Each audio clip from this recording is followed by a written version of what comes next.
9 trading sessions తర్వాత బంగారం ధర నిన్న 10 గ్రాముల ప్యూర్ గోల్డ్ 500 రూపాయలు పెరిగింది. తాజాగా 10 గ్రాముల ప్యూర్ గోల్డ్ 76,650 రూపాయల వద్ద ట్రేడ్ అవుతా ఉంది. ఇక హైదరాబాదు, విశాఖపట్నం, ఈ తిరుపతి, నెల్లూరు, విజయవాడ ఈ రేటు కొనసాగుతూ ఉంది. ఇక ఢిల్లీ, కోల్కతా, ముంబై ఆ పట్టణాల్లో కొంచెం ఒక 300 వేరియేషన్ ఉండే అవకాశం ఉంది. ప్రొద్దుటూరులో అయితే జిఎస్టీ లేకుండా ఇంకా ఒక 1000 రూపాయలు తక్కువగా ఇస్తారు. అయితే బిల్లులు లేకుండా, జిఎస్టీ లేకుండా మాత్రం బంగారం కొనుగోలు చేయవద్దు. ఇక అంతర్జాతీయ మార్కెట్లో కూడా బంగారం స్వల్పంగా పెరిగింది. ఔన్స్ గోల్డ్ అంటే 31 గ్రాముల ప్యూర్ గోల్డ్ 2605 అమెరికా డాలర్లకు చేరింది. బంగారంలో ఇక సపోర్ట్ మొదలైంది. బంగారం ధరలు ఇక తగ్గే అవకాశాలు కనిపించడం లేదని చెప్పేసి బులియన్ ఇన్వెస్టర్స్ చెప్తున్నారు.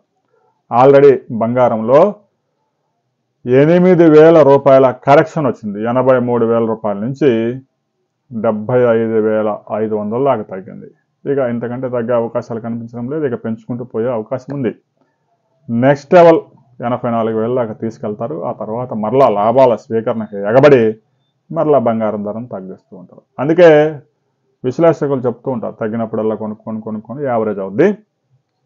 పెరిగినప్పుడు బాధపడాల్సిన అవసరం లేదు. మీరు కొనాలనుకుంటే తగ్గిన ప్రతిసారి కొద్దిగా కొనుగోలు చేసుకోవడానికి అనేక యాప్స్ అందుబాటులోకి వచ్చాయి. జియో ఫైనాన్స్ అనే యాప్ కూడా కొత్తగా అందుబాటులోకి వచ్చింది. 100 రూపాయల నుంచి 10 రూపాయల గోల్డ్ కూడా అందులో కొనుగోలు చేసుకోవచ్చు. మీరు ఎప్పుడు కావాలంటే అప్పుడు గోల్డ్ కాయిన్ రూపంలో డెలివరీ చేస్తారు, లేదంటే క్యాష్ కూడా మార్చుకోవచ్చు. రాబోయే కొద్ది రోజుల్లో ఈ పథకం ఇప్పటికే 5 కోట్ల మంది దీంట్లో ఈ జియో యాప్లో, ఫైనాన్స్ యాప్లో జాయిన్ అయ్యారు.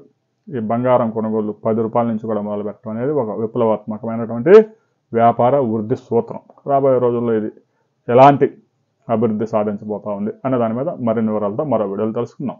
వీడియోని లైక్ చేయండి, షేర్ చేయండి, సబ్స్క్రైబ్ చేసుకోండి.